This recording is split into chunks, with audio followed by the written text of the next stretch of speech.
Mga kapananampalataya, may oras ka ba? Tara, samahan ninyo kong pagnilayan ang mga salita ng Diyos.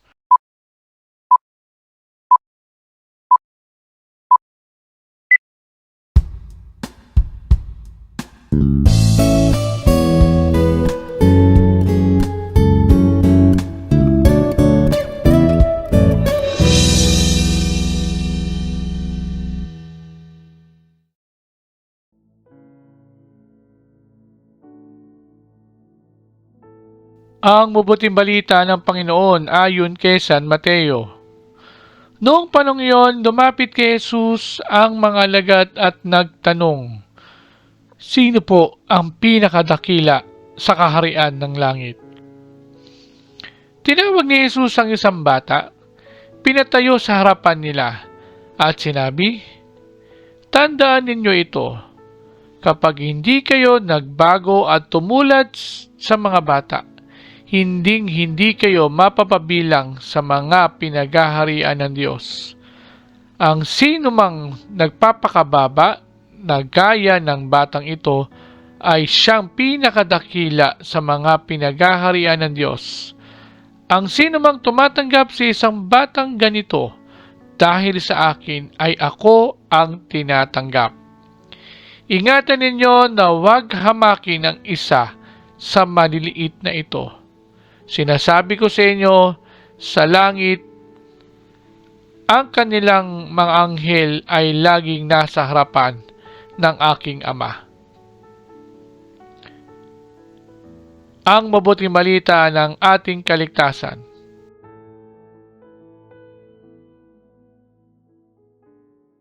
Viva Pid Señor! Mga kapananampalataya, ipinagdiriwang natin ngayon sa Pilipinas ang kapistahan ng Santo Niño o ang Batang si Jesus. Dapat sana ay nasa ikalawang linggo na tayo ng karaniwang panahon, subalit ang Pilipinas ay pinayagan ng Vatican na magkaroon tayo ng espesyal na pagdiriwang na Santo Niño dahil sa hatid nitong kahalagahan sa ating kultura, kasaysayan at pagyabong ng Kristyanismo sa bansa. Ang orihinal na imahe ay matatagpuan sa Basilica Minore del Santo Niño sa Cebu. Ito yung ibinigay nila Magellan kina Raho Mabon noong siya at ang kanyang mga katribo ay nagpahayag o nagpabinyag at tinanggap ang pagiging Kristiyano. Kung kaya ang pagdiriwang ng Santo Niño ay mahalaga hindi lang sa ating buhay pananampalataya, ito ay maging sa ating kultura at kasaysayan. Ang pagdiriwang natin ngayon ay nagpapakita na kung sino nga ba ang itinuturing na dakila sa mata ng Diyos. Ang tugon ni Jesus ay ang pagiging dakila ay katulad ng isang bata. Ang tinuro na ito ni Jesus ay hindi literal na tumutukoy sa isang maliit na bata, kundi sa katangian na meron ng isang bata. Una na nga rito ay ang pagiging mababa ang loob o pagkakaroon ng humility. Karamihan sa mga bata ay mababa ang kalooban o mababa ang loob, masunurin at nakikinig sa mga magulang.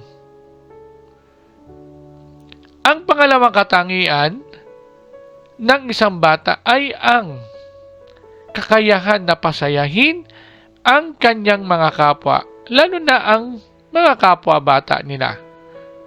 Lahat ay gagawin, lahat ay ibibigay upang maging kaibigan niya ang lahat.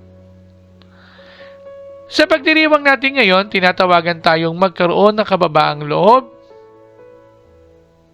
at maging mapagbigay sa ating mga kapwa, upang tayo ay maging kalugod-lugod at magkaroon ng kaugnayan sa ating Panginoon. Sa puntong ito, samahan ninyo ako sa isang panalangin sa ngalan ng Ama at ng Anak at ng Espiritu Santo. Amen. Panginoon, turuan mo po kami na matutong makinig at sumunod sa inyong mga aral at kagustuhan, at bigyan mo po kami ng kababaan ng loob at pagiging mapagbigay sa aming kapwa. Hinihiling namin ito sa pangalan ni Jesus. Amen. Sa ngalan ng Ama, at ng Anak, at ng Espiritu Santo. Amen.